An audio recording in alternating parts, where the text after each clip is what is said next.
Russia. ఇక్కడ చాలా విచిత్రమైన ఆచార సాంప్రదాయాలు ఉంటాయి. ప్రపంచంలో ఎక్కడా లేని మూఢనమ్మకాలు ఎందుకు ఉంటాయి? పెళ్లికి ముందు రోజు పెళ్లి కూతురిని ఎందుకు కిడ్నాప్ చేస్తారు? వీళ్ళు ఎటువంటి ఆహారం తింటారు? వీరు జరుపుకునే పండుగలు ఏమిటి? ఎందుకు క్రిస్మస్ పండుగను జనవరి 7న జరుపుతారు? ఇక్కడ శిక్షలు ఎలా ఉంటాయి? వ్యభిచారం చేస్తూ పోలీసులకు దొరికితే ఏం చేస్తారు? ఇక్కడ ఉన్న మతాలు ఏమిటి అనేది ఒక్కొక్కటి తెలుసుకుందాం. ఈ వీడియో చాలా ఇంట్రెస్టింగ్గా ఉంటుంది, చివరి వరకు చూడండి.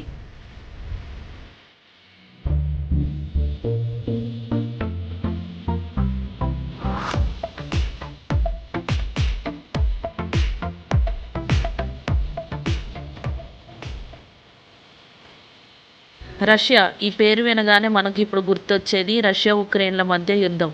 అది ఒకసారి పక్కన పెడితే రష్యా బయోగ్రఫీ చూసుకుంటే ఇది ప్రపంచంలో అతిపెద్ద దేశం.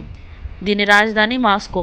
రష్యా ఏరియా చూసుకుంటే 1,70,000 చదరపు కిలోమీటర్ల విస్తీర్ణం కలిగి ఉంటుంది. అంటే మన ఇండియా కన్నా 3 రెట్లు ఎక్కువ భూభాగాన్ని కలిగి ఉంది. అలాగే ఇది 2 ఖండాల మధ్య విస్తరించి 16 దేశాలతో సరిహద్దును పంచుకుంటున్న ఏకైక దేశం రష్యా. ఇక్కడ ప్రపంచంలో అతి లోతైన మంచినీటిని అందించే బైకాల్ నది ఉంది. రెండవ పాయింట్ చూసుకుంటే ఇక్కడ ప్రపంచంలో లేని మూఢనమ్మకాలు అన్నీ ఉంటాయి. ఇవి చాలా వింతగా ఉంటాయి. మీరు ఏదైనా ప్రయాణం చేసే ముందు 1 గంట పాటు ప్రయాణంలో మౌనంగా కూర్చుంటారు. దీనికి చాలా కారణాలు ఉన్నాయి. అవి వారు చేయబోయే ప్రయాణం కూడా ప్రశాంతంగా, సైలెంట్గా జరగాలని. రష్యాలో ప్రయాణ సమయంలో కొత్త వ్యక్తులతో మనలాగా మాట్లాడరు. ఇంకో కారణం ఏమిటంటే అక్కడ ఎక్కువగా చలికాలం ఉంటుంది, అందుకే ఎక్కువగా మాట్లాడరు. మూడో పాయింట్ చూసుకుంటే ఇక్కడ జనాభా 2025 నాటికి 14,34,000 మంది. ప్రపంచంలో పెద్ద దేశం అయినా జనాభా పరంగా మాత్రం అతి పెద్ద దేశం కాదు. ఇది ప్రపంచ దేశాల్లో జనాభాతో పోల్చితే కేవలం 1.7% మాత్రమే. అదే మన దేశం 18%. ఇక్కడ 1 చదరపు కిలోమీటర్కి కేవలం 9 మంది మాత్రమే నివసిస్తారు. మన దగ్గర 350 మంది నివసిస్తున్నారు. మన దగ్గర జనాభా ఎక్కువ, భూమి తక్కువ. రష్యాలో భూమి ఎక్కువ, జనాభా తక్కువ. 4వ పాయింట్ చూసుకుంటే ఇక్కడ పెళ్ళిళ్ళు. రష్యాలో వివాహం అనేది కేవలం ఇద్దరి మధ్య సంబంధం కాదు, అది కుటుంబాల మధ్య పూర్వీకుల సాంప్రదాయాన్ని కొనసాగించే ముఖ్యమైన కార్యక్రమం. రష్యన్ పెళ్ళిళ్ళు సాంప్రదాయపరమైన, ఆధ్యాత్మిక మరియు సరదాగా జరుపుకునే విధంగా ఉంటాయి. పెళ్ళికి ముందు రోజు ఇక్కడ పెళ్ళికూతురిని కిడ్నాప్ చేసే సాంప్రదాయం ఉంది. అలా కిడ్నాప్ చేసి పెళ్ళికొడుకుని డబ్బులు, గిఫ్ట్లు ఇవ్వమని అడుగుతారు. ఇలా చేయడం వల్ల అబ్బాయికి అమ్మాయి మీద ఎంత ప్రేమ ఉందో నిరూపించుకోవాలి. అలాగే కర్వాయ్ అనే సాంప్రదాయం ఉంటుంది. కర్వాయ్ అంటే పెళ్లికి ముందు ప్రత్యేకమైన రొట్టెని తినడం చేస్తారు. ఇలా చేయడం వల్ల వివాహ బంధం బలంగా ఉంటుందని వీరు నమ్ముతారు. ఇక్కడ పెళ్లి మనలాగే ముహూర్తం ప్రకారం చేస్తారు. వీళ్ళ పెళ్ళిళ్ళు 2 రకాలుగా జరుగుతాయి. ఒకటి రిజిస్టర్ ఆఫీస్లో, 2 చర్చిలో జరుపుతారు. ఇక్కడ చర్చిలో పెళ్ళి మగ పాస్టర్ కానీ, లేడీ పాస్టర్ కానీ జరుపుతారు. ఇక్కడ వధువు, వరుడు పెళ్లి ముహూర్తంలో బంగారు ఉంగరాలు మార్చుకోవడం ద్వారా పెళ్లి జరుగుతుంది. మనలాగే తాళి కట్టడం, మెట్లు పెట్టుకోవడం లాంటివి ఉండవు. ఈ పెళ్లి సమయంలో అక్కడికి వచ్చిన బంధువులు గోర్బో గోర్బో అని అరుస్తారు. గోర్బో అంటే చేదు లేదా కారంగా ఉందని అర్థం. దానికోసం పెళ్లి కొడుకు, పెళ్లి కూతురు కుటుంబ సభ్యుల మధ్య ఒకరినొకరు ముద్దు పెట్టుకుంటారు. దాంతో ఆ పెళ్లి స్వీట్గా మారుతుందని వారి నమ్మకం. ఆ తర్వాత పెళ్లికి వచ్చిన బంధువులు భోజనం చేసిన తర్వాత గ్లాసులు పగలగొడతారు. అలా చేయడం ద్వారా కొత్త జంటకి అదృష్టం కలుగుతుందని నమ్ముతారు. అందరితో పెళ్లి తంతు ముగుస్తుంది. 5వ పాయింట్ వోడ్కా సాంప్రదాయం. ఇది ఒక ప్రత్యేకమైన సాంప్రదాయం.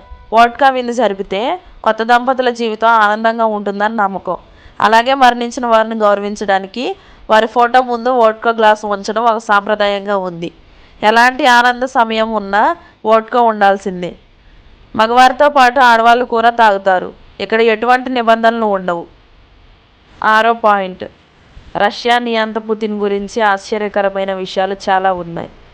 ఒక దేశ రాజ్యాంగాన్ని తనకు అనుగుణంగా మార్చుకున్న వ్యక్తి, ఒక డిక్టేటర్, 1 మ్యాన్ రూలర్గా పేరు పొందిన వ్యక్తి పుతిన్. ఈయన కాలేజీ టైంలోనే విద్యార్థి నాయకుడిగా ఉండి 1996 నాటికి ప్రత్యక్ష రాజకీయాల్లోకి వచ్చి 1999లో ఆ దేశ ప్రధానమంత్రి అయ్యాడు.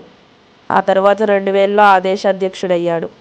ఆ తర్వాత నుండి స్వతంత్రంగా పోటీ చేసి దాదాపు 24 సంవత్సరాలుగా ఏకపక్షంగా దేశాన్ని ఏలుతున్న వ్యక్తి పుతిన్. రష్యాలో ప్రెసిడెంట్కే పవర్స్ ఎక్కువ, ప్రధానమంత్రికి అధికారం ఉండదు. ఎందుకంటే రష్యాలో ప్రెసిడెంటియల్ సిస్టమ్, మన దగ్గర ప్రెసిడెంట్ ఉన్న అన్ని అధికారాలు ప్రధానమంత్రివే. కానీ రష్యాలో ప్రెసిడెంట్కి అధికారాలు ఎక్కువ.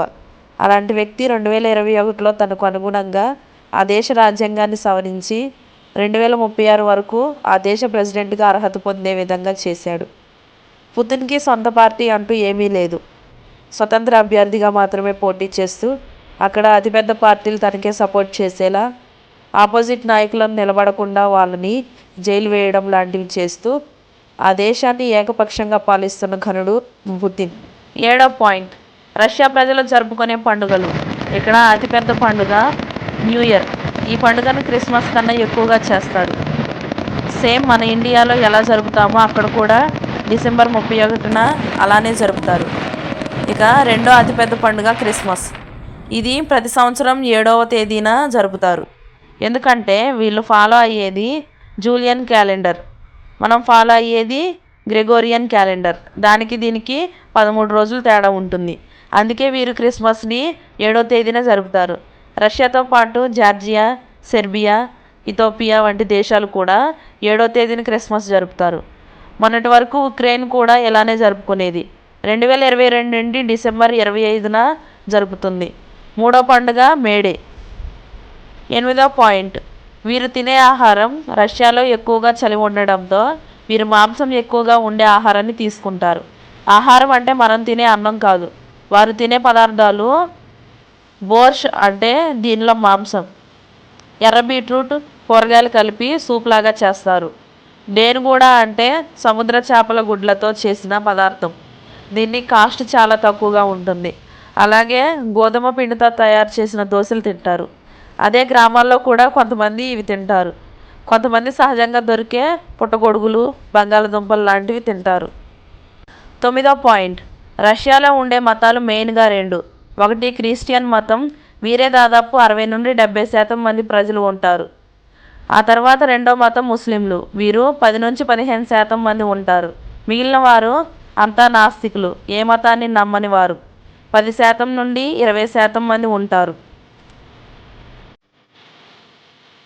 10వ పాయింట్, రష్యాలో వ్యభిచారం అనేది ఇల్లీగల్, అయినా దీన్ని పూర్తిగా నియంత్రించలేదు. ఇది మెయిన్ సిటీలో జోరుగా ఉంటుంది. ఒకవేళ పోలీసులకు దొరికితే బెదిరియడం లేదా ఫైన్లు వేయడం మాత్రమే చేస్తారు, అరెస్ట్ అనేవి చేయరు. 11వ పాయింట్, రష్యాలో కూడా వ్యవసాయం. ప్రపంచంలో వ్యవసాయ భూమి ఎక్కువగా ఉంది. రష్యాలోనే ఇక్కడ మెయిన్గా పండించే పంటలు గోధుమ, సన్ఫ్లవర్. ఈ మధ్య కాలంలో రష్యా ఉక్రెయిన్ యుద్ధం సన్ఫ్లవర్ రేటు పెరిగింది. మనం వాడే సన్ఫ్లవర్ నూనె ఎక్కడి నుండో మన దేశం ఎగుమతి చేసుకునేది. మొక్కజొన్న, బార్లీ పండిస్తారు. గొర్రెలు, మేకలు, పందులను పెంచుతారు. 12వ పాయింట్, రష్యాలో శిక్షలు ఎలా ఉంటాయి అంటే దొంగతనం లాంటి చిన్న చిన్న నేరాలకు 6 నెలల నుండి 5 సంవత్సరాలు జైలు శిక్ష వేస్తారు. ఒకవేళ డ్రగ్స్తో పట్టుపడితే 10 సంవత్సరాల వరకు ఉంటుంది. అంటే వారి దగ్గర దొరికిన దాన్ని బట్టి శిక్ష కాలాన్ని తగ్గించవచ్చు. ఒకవేళ రేప్ కేసులో అయితే 15 సంవత్సరాల నుండి చనిపోయే వరకు జైలు శిక్ష వేస్తారు. ఇక్కడ ఎంత పెద్ద తప్పు చేసినా జైలు శిక్షలే కానీ మరణశిక్షలు ఉండవు. దీన్ని ఇక్కడ పూర్తిగా నిషేధించారు. కానీ మరణశిక్షలు చీకటిగా జరుగుతూనే ఉంటాయి. సో మీరు ఈ వీడియో ఇక్కడి వరకు చూశారు అంటే మన ఇన్ఫర్మేషన్ మీకు నచ్చే ఉంటుంది. మీకు ఎలాంటి ఇంట్రెస్టింగ్ వీడియోస్ కానీ ఇంకా వేరే విషయాలపై వీడియోస్ కావాలంటే కింద కామెంట్ చేయండి. Thank you for watching.